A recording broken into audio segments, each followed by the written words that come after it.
I need your help. Please subscribe my channel. When you've spent more than 10 years building a life with someone, it's easy to start believing loyalty can't be shaken. That was my mistake. I thought love alone could hold everything together. Through the late nights, the sacrifices, and the quiet dreams we tucked between bills and bedtime stories. My name is Daniel, and for 12 years I truly believed my wife Olivia was my partner in every sense of the word. We weren't flawless, but I believed what we had was genuine. Olivia had always been ambitious. She loved beautiful things, nice places, and the admiration that came with them. I never faulted her for it. I worked long hours in construction management, pushing myself to give her the comfort she wanted. We had 2 kids, Mason, who's 10, and Lily, 7, my entire world. I used to tell people that family was my reason for everything, and I meant it. Every long shift, every rough hand, every sleepless night was for them. But over time, I began to notice her slipping away from us. It started small, fewer family dinners, more work events. Late-night messages she said were from clients, new dresses showing up that I didn't recognize, perfumes far beyond what our budget allowed. Whenever I asked, she'd roll her eyes. Daniel, not everything's a conspiracy. I'm just trying to enjoy life a little. I wanted to believe her.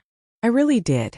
But the woman who once made pancakes with our kids on Sunday mornings now spent weekends at networking retreats.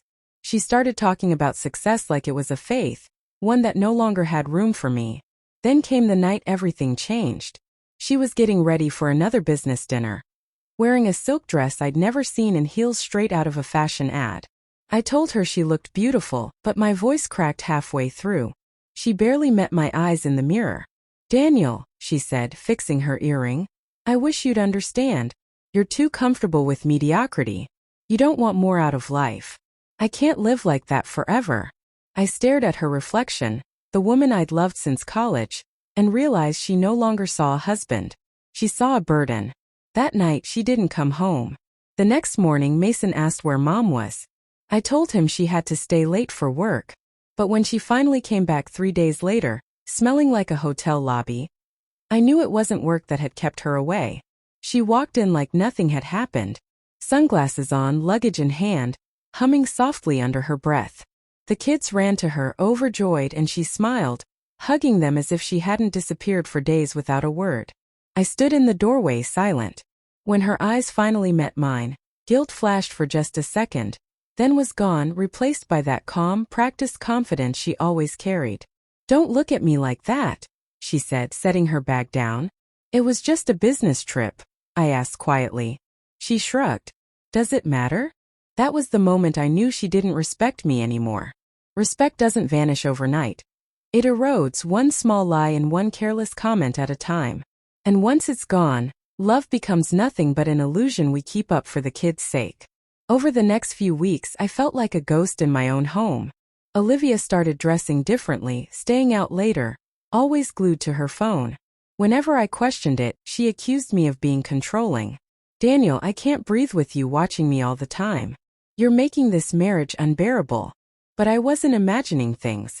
One night, after she'd fallen asleep on the couch, her phone buzzed. I shouldn't have looked, but I did. A message lit up the screen. Room 409. Same time tomorrow. My heart sank. The sender's name was one I recognized. Richard, her client.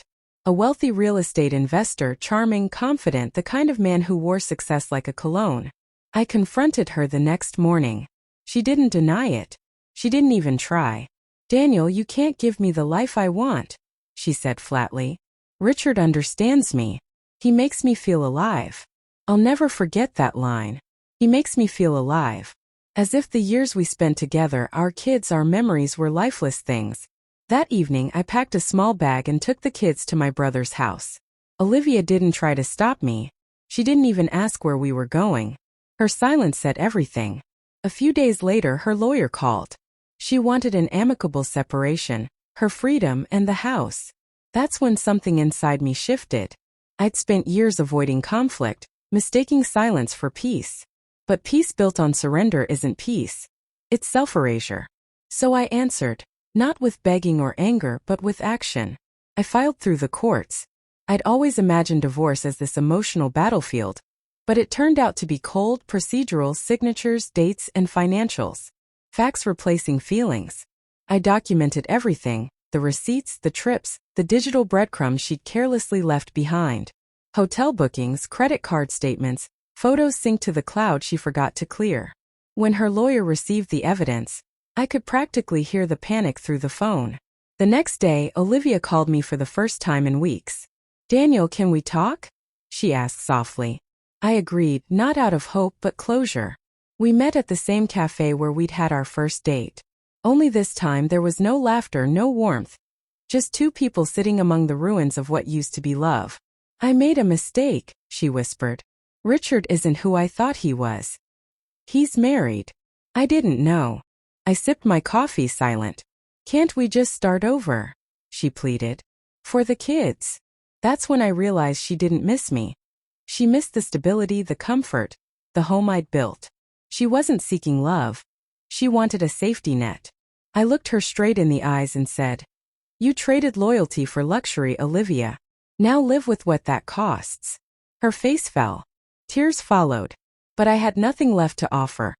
No sympathy, no forgiveness, no second chances. Months passed. The divorce finalized. I kept the house and custody of the kids. She moved into a small apartment downtown, closer to her new life. Sometimes she calls to speak with the children. Her voice is quieter now, softer, uncertain. As for me, I rebuilt piece by piece. I stopped trying to understand why people exchange real love for fleeting excitement. Some lessons don't need answers, they just need distance. Every now and then, I still pass by the hotel where she used to meet him. The lights are always on, the parking lot always full. I glance once, then keep driving, because she didn't just betray me. She set me free. And when she once said, "Go home if you're jealous," I did. Only this time it was a home without her. And that made all the difference.